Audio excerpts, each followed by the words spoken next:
Hi everyone. This is my November AMA session.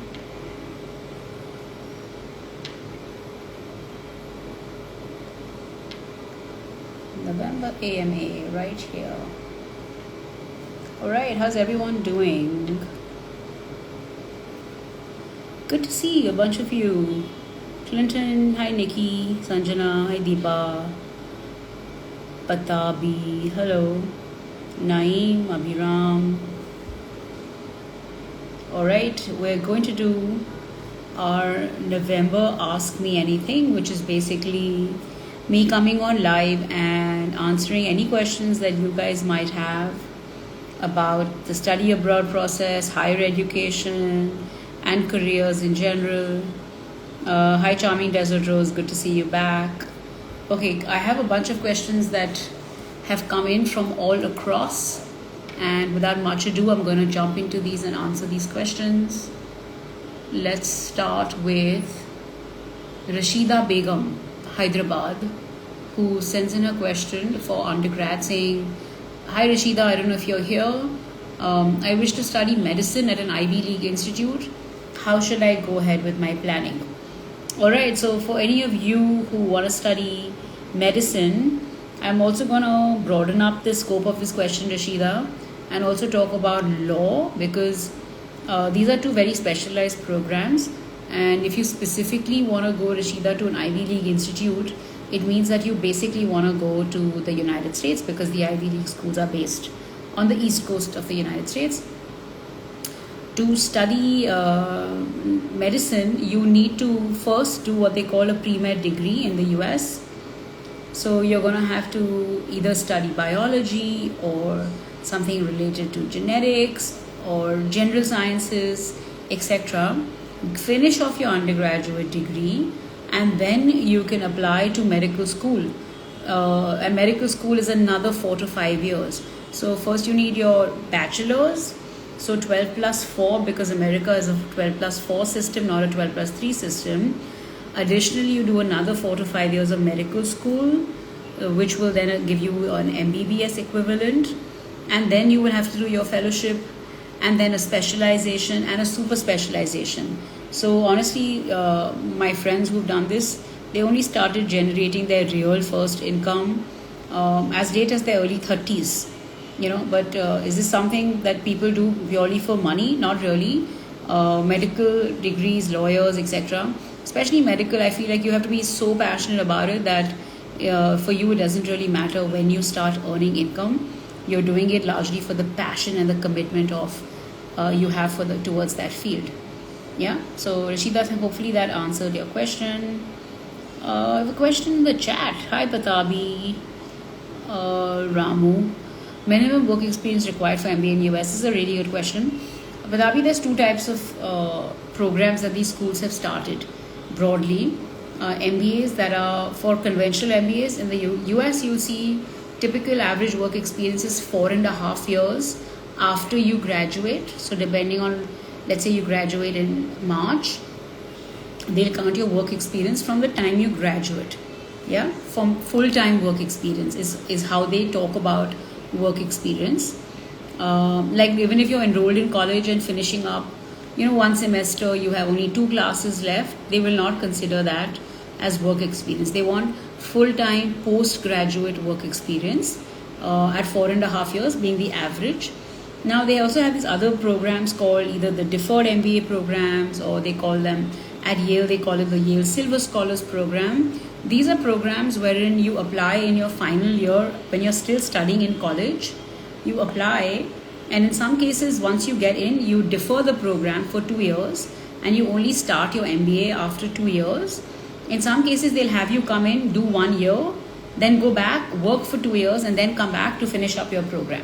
So each of these top schools has their own version of a deferred MBA program, but it's increasingly common now that people apply immediately when they're still at college, just before graduating. So that's the answer to your question, Patabi. I hope that took care of it. Abhiram 19. Does Ivy League accept 3 GPA with awesome extracurriculars? Look, Abhiram, good question. Now, unlike the system we're used to in India, where do the colleges even look at you if you don't have a certain score, right? Because we are so used to this cut-off system. Everything is cut-off based here, right? Either you made the list or you didn't make the list. Fortunately, the system in the West, especially with the Ivies, they don't really look at a cut-off system. There's never a minimum threshold saying you need a minimum score of this, etc. The US is very open to getting people in with a variety of scores. So yes, you might have a chance with a 3 GPA. Now, when you're saying awesome extracurricular, I don't know how awesome is. If me or one of our counselors does a profile audit with you, we'll be quickly able to tell you whether you're really so awesome. And I hope that you're that awesome. But obviously, if you're looking at a 3 GPA, you're going to have to compensate in other ways, and we could definitely help you figure out how to compensate. But to answer your question, yes, it's absolutely possible. So I hope that answered your question, Abhiram. Thanks for asking. Hi, Jacob. Hello, Ria. Hi, Prem. Good to see everybody here. All right, I'm going to continue, guys. If you have questions, ask them in the chat. Thanks for asking these questions. I hope I've answered everything I've seen in the chat so far. Let me take this next question from, let's see here, Rupa Gala. Rupa Gala asks, hello, I have 2 daughters who wish to pursue a BBA in the US. How do I go about with the application process? All right. Thanks, Rupa. It's a good question, a bit broad.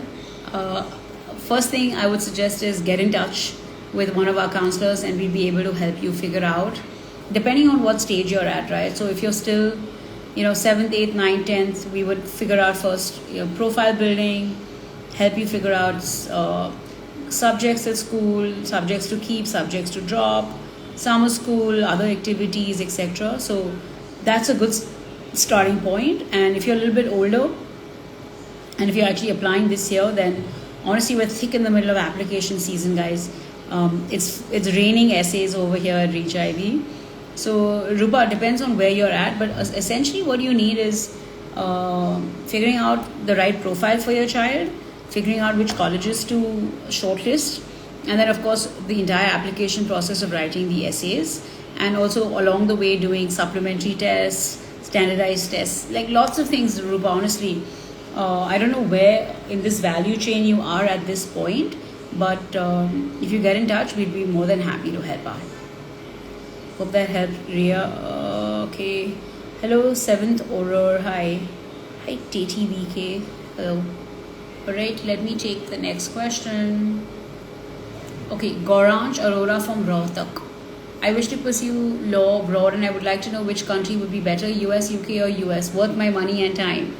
I like it. Direct question, direct thinking, Gauranj. Look, the honest answer is the US or UK are very different, right?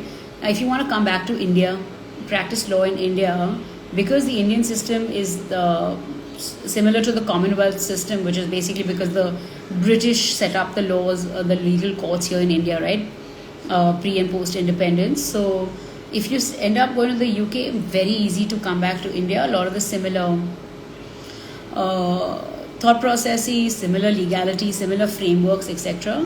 Easy to transition back. That being said, if you want to study in the US, very much possible. Typically, people will do an undergraduate degree in India itself, maybe do an undergraduate degree in the UK, and then top it up with an LLM, like a master's in law in the US. With a master's in law, it's very easy to come back and practice here. If you choose to stay back in the US, you probably have to do your state bar exams, which is again a lot of work, and then every state administers their own exams. Other option is to do the JD, which is the Juris Doctorate, I believe, the Latin full form, which will allow you to get an equivalent of an undergraduate law degree in the US. Then you sit for that bar exam, but that bar exam, honestly, the knowledge is very localized to America and not really fungible back to India. So depending on what your career goals are, please think through that and then take a decision accordingly. All right, thanks Gauranj, I like that question, direct and simple. Shashwat Pandey, hello. Amit Bablu, hi, good to connect. Abhiram, can tier 1 universities help the chances getting the H1B picked up? Absolutely. Look, Abhiram, the way it works is, honestly, this is how the system is. You go to tier 1 college, you'll end up at tier 1 company, right? Likelihood of you being at a better organization shoots up dramatically because the best companies are going to the best colleges to recruit because they have the budgets, they have the focus, they just want the best students. How do they navigate, in terms of recruiting, when a recruiter is looking to hire so many people, right? So they just say, look, let's just go to the best colleges because the chances of us finding someone who is not only intelligent but focused, sincere, etc., much higher at a top college. So the system perpetuates this, and it works really well in favor of those who study at these top colleges. You get into a big company, the chance of you getting H1B. So look, I graduated in 2003 post 9/11.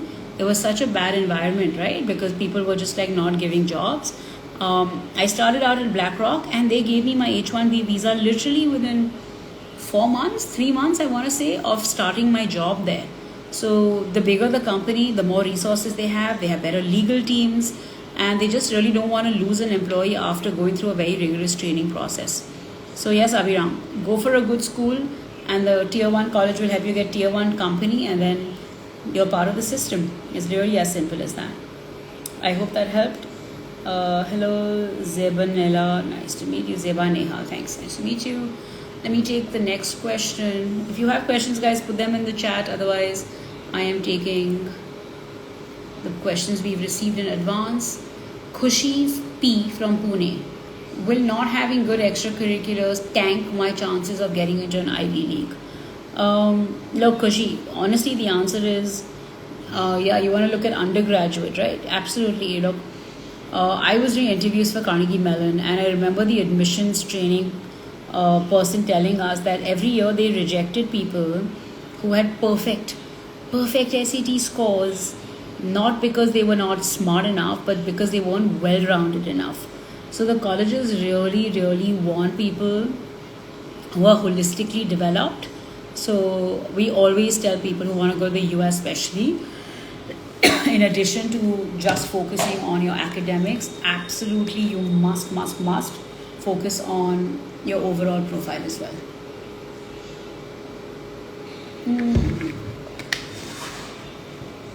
Let's take this question from Shri Shaili Ved.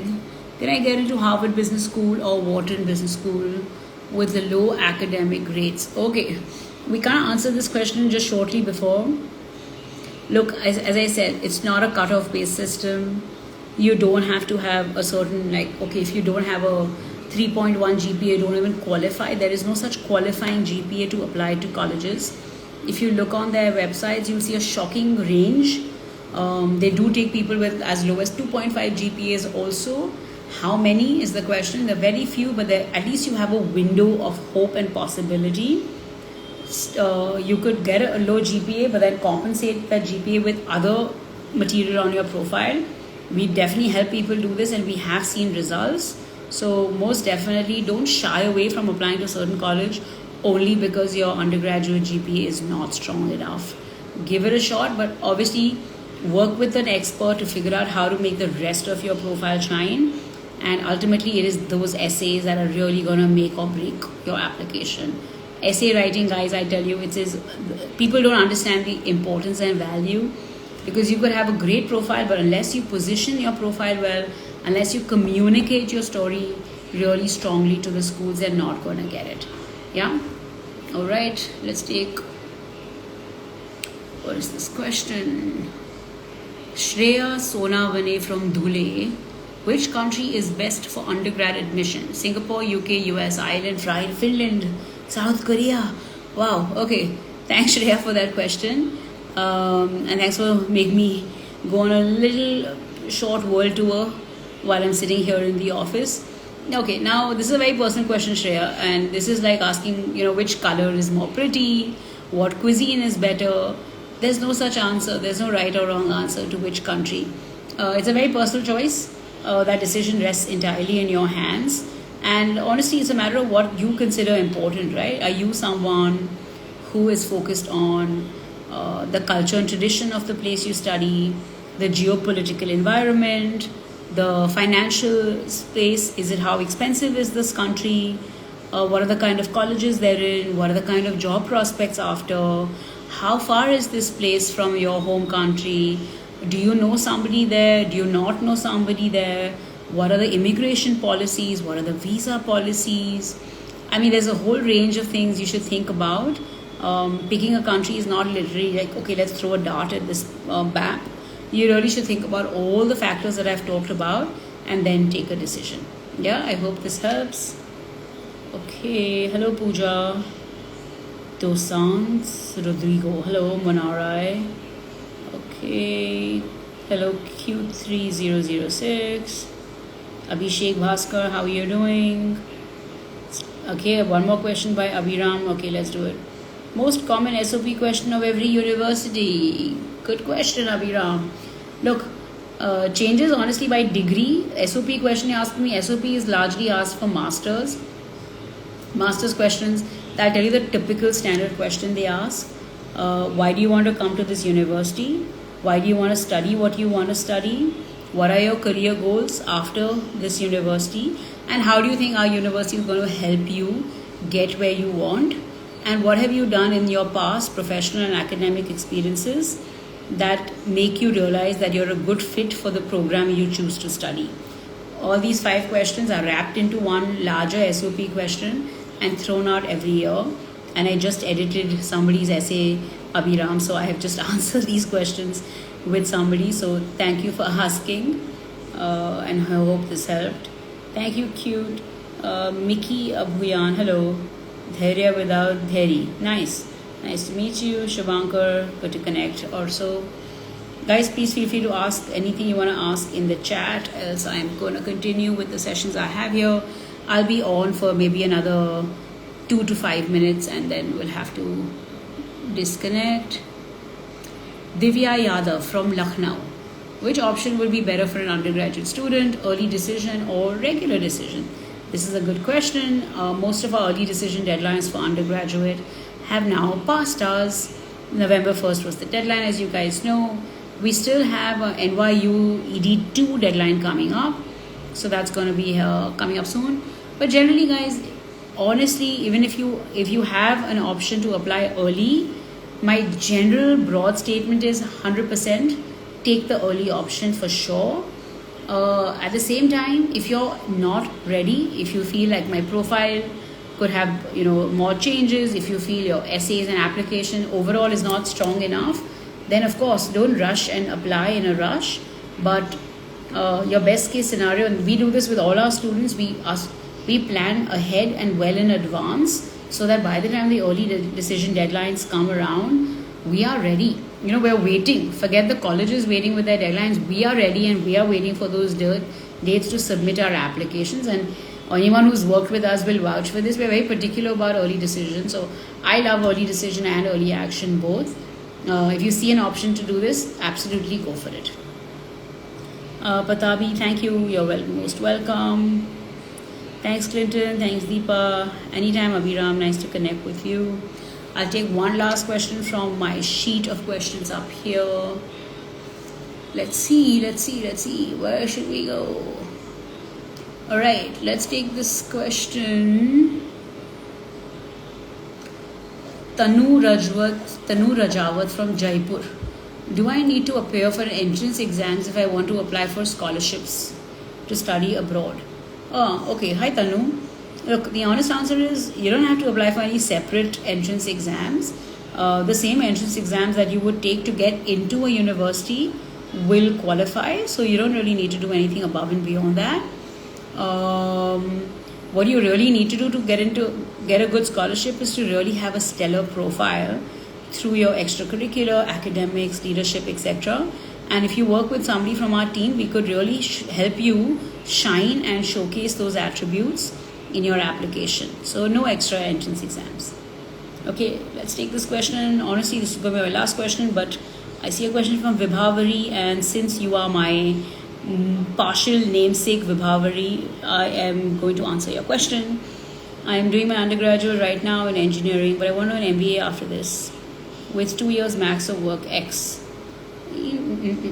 Yes, Vibhavari, it's possible. I answered this question at the start. I'll bring it up again for you. When you're in your final year of engineering, you can apply to what they call a deferred MBA or a early MBA. Some call it silver scholars. They all have different names for it.